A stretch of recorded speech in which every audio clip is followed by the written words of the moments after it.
Terima kasih Anda masih bersama kami di Berita Padang. Bagi Anda yang baru saja bergabung, kami hadirkan kembali 3 berita utama pada pagi hari ini.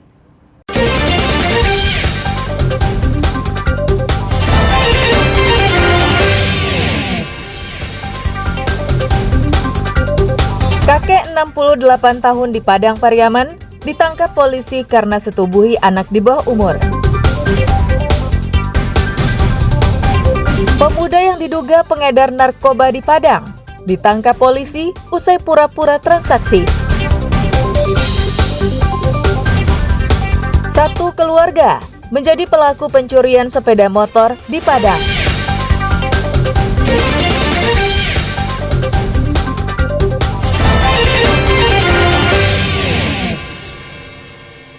Saya harap buat Bapak Presiden Joko Widodo dan teman-teman kami di sini, kami meminta bantuan agar kami segera dipulangkan di lokasi KK Garden 2 Myanmar ini. 12 tenaga kerja Indonesia disekap di negara Myanmar. Mereka adalah korban penipuan agen penyaluran tenaga kerja yang berjanji mempekerjakan mereka di negara Thailand. Tapi mereka malah dibawa ke Myanmar dan dipekerjakan secara paksa. Dari rekaman video yang berhasil mereka kirimkan dan viral di media sosial, para korban memohon kepada Presiden Jokowi agar mereka bisa dipulangkan ke Indonesia. Mereka tak bisa berbuat banyak karena disekap di sebuah ruangan KK Garden 2 di Myanmar. Mereka mengaku dipekerjakan tak manusiawi, tanpa menerima gaji. Mereka berasal dari berbagai daerah di Indonesia, salah satunya dari Kabupaten Padang Pariaman. Perkenalkan, nama saya Rio Fernando, saya dari Padang, Sumatera Barat. Rio Fernando adalah warga Kubu Ganting, Kecamatan Limo, Koto Timur, Padang Pariaman. Mendapati kabar anaknya disekap di Myanmar, Marneti, ibu Rio, cemas akan keselamatan anaknya. Sebelumnya Rio pamit ke ibunya untuk bekerja ke Thailand dengan gaji besar yang dijanjikan agen penyalur tenaga kerjanya. Dia gaji kadang anak gaji mau balik libur jadi lepas balik sebulan bagi none kiro nak dura. Gimana perasaan sekarang, Bu? Sedih lah nak asa tetap serius tu imat tu keluarnya so nak kai duit ibu tu selai. Kakak Rio mengatakan adiknya berangkat pada pertengahan bulan Oktober lalu dari Padang naik pesawat menuju Jakarta dan langsung diterbangkan ke Thailand. Pertengahan Oktober dia berangkat dari Padang ke Jakarta, di Jakarta langsung ke Thailand. Setibanya di Thailand, dia tidak dikerjakan di Thailand, melainkan dibawa ke Myanmar melalui jalur darat lebih kurang sekitar 7 jam. Pihak keluarga telah melaporkan kejadian ini kepada Menko Polhukam dan berharap pemerintah turun tangan membantu memulangkan 12 TKI yang disekap tersebut. Eki Rafki melaporkan dari Padang Pariaman.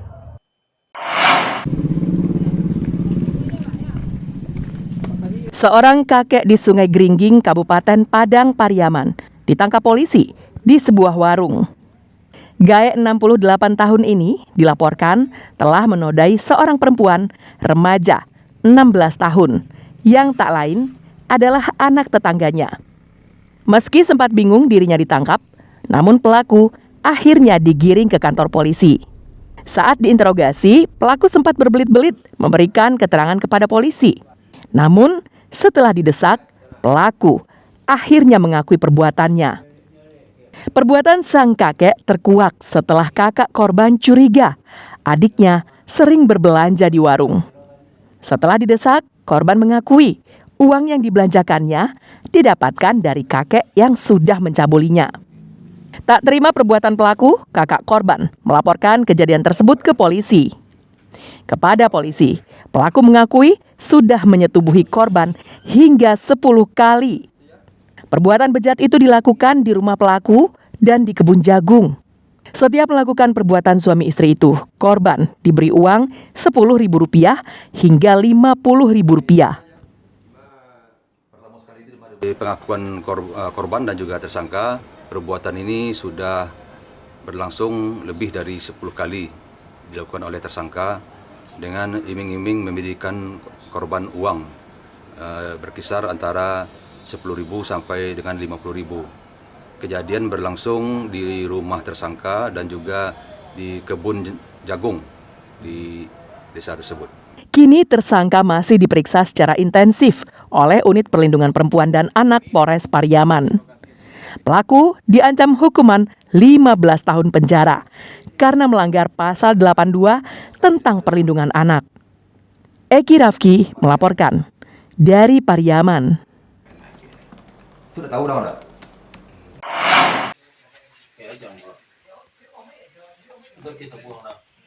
Wendy Rahmat tak berkutik saat dicokok polisi di rumahnya di Kampung Baru, Lubuk Begalung, pinggiran Kota Padang. Ia ditangkap karena diduga sebagai pelaku penyalahgunaan narkoba. Saat digeledah, petugas menemukan 1 paket sedang sabu-sabu dari tangan tersangka.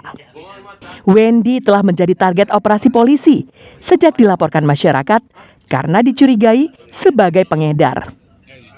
Namun untuk menangkapnya bukanlah perkara mudah. Pasalnya, pelaku sangat selektif menerima konsumen baru. Polisi pun terpaksa menjadi konsumennya dan bertransaksi dengan pelaku. Upaya polisi berhasil dengan sukses. Pelaku terkecoh dengan aksi polisi yang berpura-pura menjadi seorang pembeli.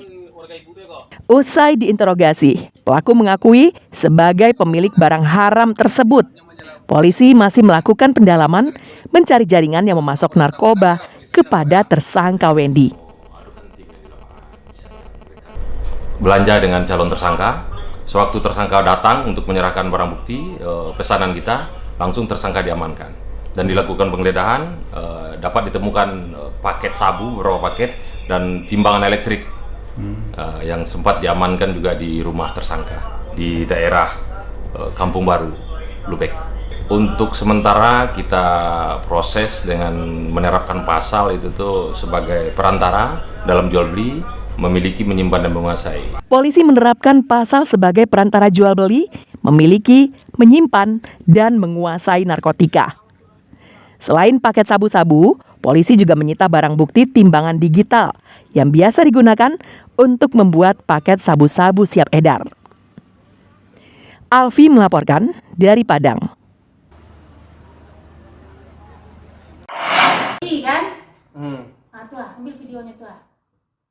Berbekal rekaman kamera pengintai ini, polisi menangkap pencuri sepeda motor di sejumlah tempat kos di kawasan kampus Universitas Andalas di Limau Manis, Padang.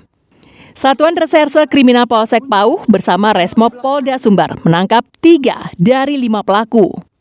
Mirisnya, ketiga pelaku merupakan satu keluarga yang terdiri dari ayah, anak, dan adiknya. Menurut polisi, mereka mempunyai peran yang berbeda-beda. Ada yang memantau lokasi, tukang petik, dan tukang jual ke penadah. Mereka biasanya beraksi menjelang subuh atau sekitar pukul 4 dini hari menggunakan kain sarung ala ninja. Hal tersebut antisipasi agar wajah mereka tidak terlihat jika rumah kos tersebut dipasang kamera pengintai. Dari data yang tercatat di Polsek Pauh, terdapat 43 laporan kasus curanmor. Hingga kini, polisi masih memburu 2 tersangka lainnya. Sebab dari keterangan sementara, mereka bekerja secara tim dengan total 5 orang. Terhadap kasus tindak pidana curanmor yang terjadi di 43 TKP. Kejadian ini tersangkanya kita bisa amankan sebanyak 3 dari 5 tersangka. Jadi masih ada 2 tersangka lagi yang masih daftar pencarian kita masih di PO. Ketiga pelaku ditangkap di 3 lokasi, yakni Sawah Liek, Padang Besi, Kecamatan Lubuk Kilangan, Kapalokoto, Kecamatan Pauh, dan Juanda di Kecamatan Padang Barat. Kendaraan yang berhasil mereka gondol langsung dikirimkan ke daerah Sijunjung dan pesisir selatan dengan harga jual rata-rata Rp3 juta per unit. Robiham melaporkan dari Padang.